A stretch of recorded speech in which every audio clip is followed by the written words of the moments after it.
Cette dernière journée du mercato du côté de l'Olympique Lyonnais, elle a été plutôt mouvementée. On a eu des arrivées et on a eu des départs. Et déjà tout d'abord, pour ce qui est des arrivées, Noam Kamara est officiellement un joueur de l'Olympique Lyonnais. On parle d'un prêt avec une option d'achat obligatoire. Il tournera aux alentours des 4,5 millions, 5 millions et non autour des 7,5 millions qui étaient annoncés à la base. Au final, ça sera un peu moins cher. Et c'est très bien pour l'OL parce que Noam Kamara, déjà de ce que je pensais personnellement, je trouvais que c'était une très très bonne recrue. C'est un très bon jeune et de ce que j'ai pu entendre, des retours que j'ai pu avoir des Parisiens, c'est une très bonne recrue. Donc, bienvenue à lui. Ensuite, pour ce qui est de la deuxième arrivée, Yaremchuk a été officialisé. Lui, on parle d'un prêt avec une option d'achat non obligatoire. Et j'ai pas regardé, mais je crois qu'elle est aussi à 5 millions. Donc après, pareil que pour Noam Kamara, je trouve que c'est une très bonne recrue. Dans la rotation, il va faire du bien. Et surtout que c'est un profil en pointe qu'on n'a pas. Grand gabarit comme ça, en sortie de banc, il va nous faire du bien et il va faire des différences. En plus, Yaremchuk, moi j'en ai quand même des bons souvenirs. Et notamment à la Gantoise. Alors c'était il y a quelques années. Mais voilà, 30 ans, genre d'expérience, ça va nous faire du bien. Et ensuite, pour finir, au niveau des départs, bien sûr, je vous rassure, c'est que des prêts. Il n'y a même pas d'option d'achat. Ils reviendront dans tous les cas. Enzo Molébé, c'était dans les tuyaux,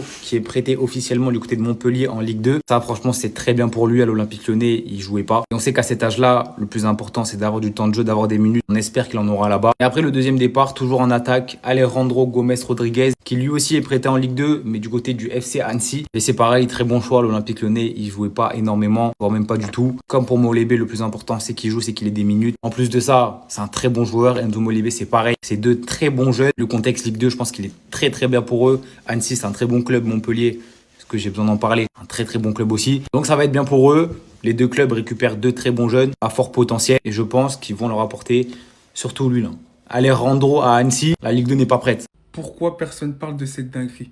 Le football, ça va trop vite. Le football, c'est trop cruel. Jean-Philippe Mateta, on sait qu'il a percé tard. Il s'est battu pour être au niveau auquel il est. Il fait le bonheur de Crystal Palace. Il est même sélectionné en équipe de France. L'AC Milan toque à sa porte. Voilà, mercato d'hiver, on se dit enfin un club qui pourrait lui permettre de passer même un cap, passer un step. Sauf que depuis quelques heures, le deal, il n'était pas confirmé. Voilà, apparemment, il y avait des rumeurs qui disaient que le l'AC Milan, il faisait traîner le deal parce qu'en fait, c'était trop cher, 30 millions, et que voilà, ils n'avaient pas les ressources nécessaires. Mais non, ce qui s'est passé, c'est qu'ils ont fait des tests médicaux. Ils ont fait double test médicaux, ils ont annoncé à Fabrizio Romano qu'il avait un problème au genou, donc il ne rejoindra pas l'AC Milan. Et maintenant, devinez son problème au genou, ça va lui prendre combien de temps pour guérir? Il devrait être absent 3 à 4 mois. Et dans 4 mois, il y a la Coupe du Monde. C'est une dinguerie. Non mais le football c'est trop, ça fait mal. Maintenant je vais pas dire le contraire. Je sais pas il aurait été sélectionné avec tout le vivier qu'on a en équipe de France. Mais il aurait pu prétendre à une place vu qu'il est souvent appelé. En plus on sait qu'il y a toujours des blessés de dernière minute, etc. Mais là on sait que c'est mort, il sera jamais remis à temps. Et je vous jure que ça fait trop de la peine. Un mec 28 ans, il a enfin percé. Il aurait pu aller dans un club de haut standing. Au final, ni le club de haut standing, ni la Coupe du Monde. C'est terrible. Ouais, les gars, mais c'est 70 millions pour Jacquet? Mais on est où? Mais on va où? Mais où va le football?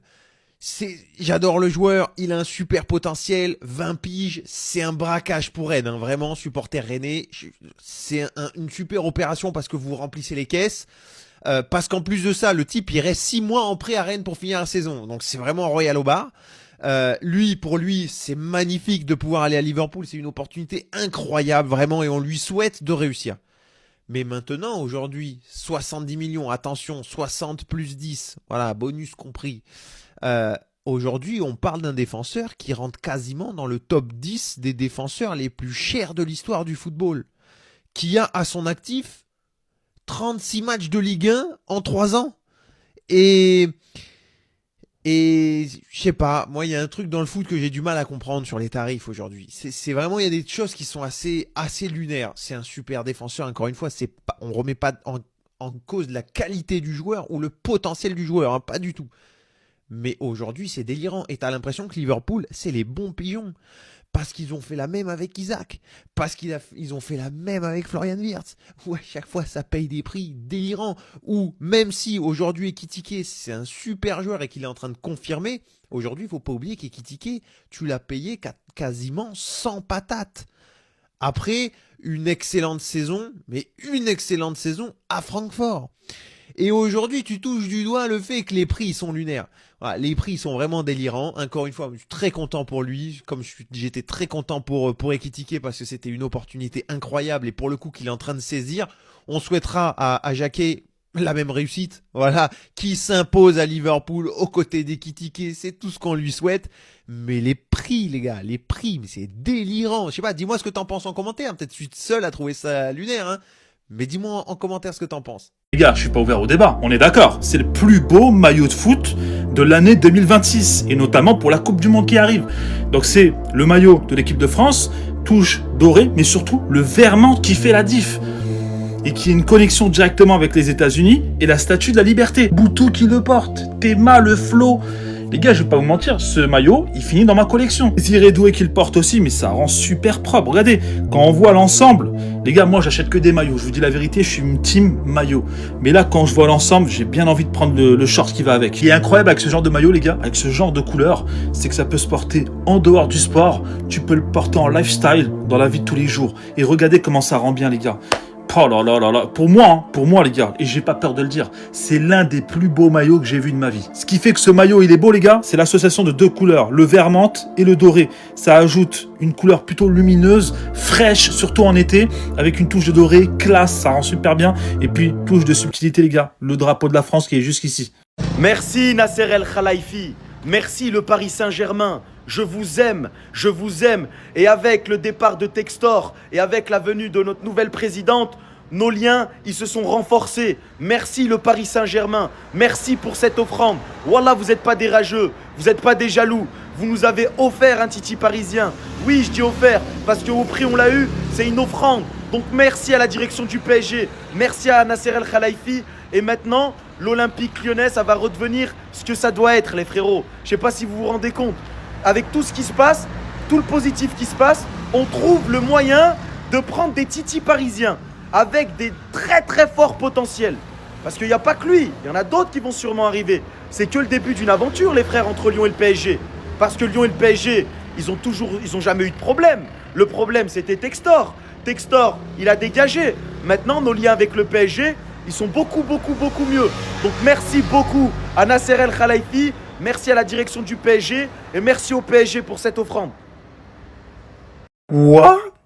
Les gars, je m'y attendais pas. Je vous cache pas, je pensais qu'il allait être bloqué à Al Ittihad. Je vous cache pas que malgré une route semée d'embûches, il va signer à Al Hilal. Et que ça fait plaisir. Le leader du classement. Et ça va pas plaire à un être. On le sait très bien, à Cristiano Ronaldo, qui n'a pas joué aujourd'hui, qui a fait tout pour que Karim Benzema n'aille pas jouer là-bas. Et dans tous les cas, c'est factuel. Le 9 va rejoindre le rival de Al Ittihad. Vous savez très bien, très probablement, ils vont être champions. C'est la meilleure équipe d'Arabie Saoudite. Même si Al Nasser, ils sont pas trop distancés. Il va signer un contrat jusqu'en 2027. Pour tous ceux qui pensaient qu'il allait partir un jour à Lyon, rejoindre l'Europe, il s'encarre. Voilà. Tout ce qu'il veut, c'est de profiter de sa vie ici, en Arabie Saoudite. Je dis ici comme si je suis en Arabie Saoudite, la famille. Mais je suis content pour lui. C'est la meilleure décision. Le contrat que Al Ittihad lui a proposé, c'est un manque de respect. 0 € pour ton meilleur joueur. 100% de droit à l'image, ok, ouais.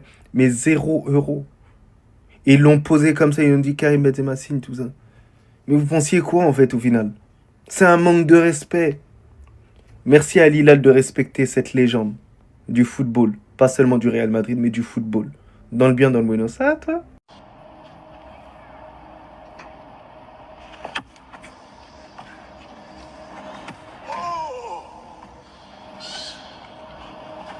En fait, les gars, moi, j'ai une question. Pourquoi je vois pas de collage sur TikTok de gens qui savent vanner? Parce qu'il y en a qui savent vanner, les gars, mais pourtant, ils font les morts. Ils n'existent pas. Ils sont endormis. Ils font comme si c'est normal ce qui vient de se passer là. Vous le savez très bien ce qui s'est passé en interne, mais je vous jure que vous le savez direct. Genre, il fait semblant de célébrer, alors que lui-même, il sait qu'il a raté, les gars. Mais pourtant, il n'y a aucun qui a pris son bigot pour pouvoir parler de ce sujet-là. Ça parle de tout le monde, ça parle de toutes les célébrités, ça parle de tous les TikTokers. Mais par contre, de Ngannou, ouais, ça parle jamais de lui. Zama, en gros, ça le laisse. Je vous jure, si ça avait été moi à sa place, il y aurait eu tellement de collages, les gars, où ça allait me vanner. Où ça allait tout simplement dire « Non, c'est pas toi qui a fait ça. » Ça allait même vanner. Me vanner sur la course d'élan. On le sait très bien que c'est impossible. Que ça rentre là. C'est très rare. Non, les gars, c'est trop. Voilà, vous choisissez vos cibles. Hein, et c'est ça votre problème. Arrêtez de choisir vos cibles, les gars. Voilà. Comme de par hasard, c'est Ngannou, ça fait les aveugles. Voilà. Ils sont tous venus aveugles, ils voient plus rien, ils sont en train de dormir. J'attends les collages, les gars, j'attends les collages. Voilà. Ngannou, voilà. Rien contre toi, faut pas. Voilà. Rien contre toi, frérot. Mes Ivoiriens, je vous fais un petit récap de cette dernière journée de mercato pour nos éléphants. Bon, je vais gruger un peu, il y en a qui étaient hier, mais c'était hier soir. Allez. Franchement, c'est que des bons transferts, donc on est vraiment heureux. Avant de commencer, n'oubliez pas de vous abonner et donner un max de force. On commence par Simon Adingra, qui signe à Monaco en prêt en provenance de Sunderland. Prêt payant de 1 million d'euros, accompagné d'une option d'achat de 17 millions. Modibo Fofana, milieu de terrain, qui vient de l'académie de Jean-Marc Guillou. Du coup, signé en Belgique au Royal Antwerp. Certains disent qu'il est prêté avec option d'achat, d'autres disent qu'il a signé un contrat de 4 ans. C'est un peu bizarre, mais en tout cas, il est là-bas. Un joueur à suivre. David Datro Fofana qui quitte Chelsea pour aller à Strasbourg en prêt. Superbe opportunité pour lui, j'espère qu'il va tout casser. Seko Fofana qui signe en prêt au FC Porto. Prêt payant de 2 millions d'euros, option d'achat obligatoire s'élevant à 17 millions d'euros. Lui qui a choisi de porter le numéro 42 en hommage à Yaya Touré. Dans une interview où il dit que c'est son idole, franchement si t'es un milieu de terrain ivoirien, ton idole n'est pas Yaya Touré, tu connais rien. Et par contre, avec ce numéro, t'es obligé de prester, t'es obligé de retrouver ta forme. Voilà.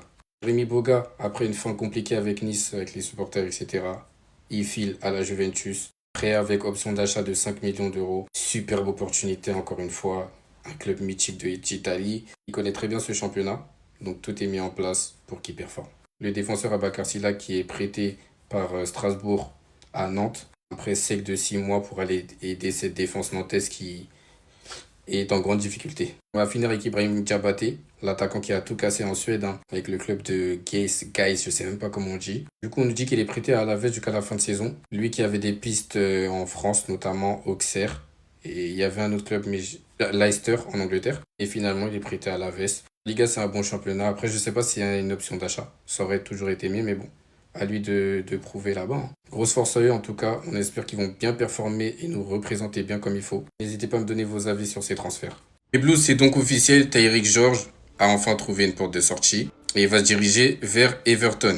On nous dit que l'accord est conclu après l'envoi de l'offre officielle hier, comme révélé en exclusivité. Contrat de prêt jusqu'en juin, salaire complet couvert par Everton et clause d'option d'achat non obligatoire. L'option d'achat qui est dans les 30 millions. J'avoue quand même, c'est une belle somme. Pour lui, franchement, c'est une bonne opportunité. Grealish qui s'est blessé et je crois que c'est fin de saison pour lui. Donc, normalement, il aura des minutes à gratter, beaucoup même. Maintenant, moi, je m'étais déjà positionné en me disant que clairement, Garnacho n'est pas un meilleur footballeur que Tyrick George. Parce que de ce qu'on a vu de Tyrick George la saison dernière, quand il jouait un peu à gauche, avant que Maresca cette saison, on ne sait pas qu'est-ce qui s'est passé, il faisait que de le faire jouer en pointe. J'ai même envie de dire, Garnacho et Gittens ont-ils montré quelque chose de plus que Tyrick George? Aujourd'hui, la seule différence, c'est que eux ont été payés et du coup sont entre guillemets obligés de jouer. En tout cas, force à lui. J'espère qu'il va performer et que Everton voudra le garder ou qu'il aura une meilleure opportunité carrément. Et si jamais c'est vraiment fini avec Chelsea, merci pour ce but à Fulham et ses buts en Conference League, etc. Il aura en tout cas renta ses minutes à Chelsea.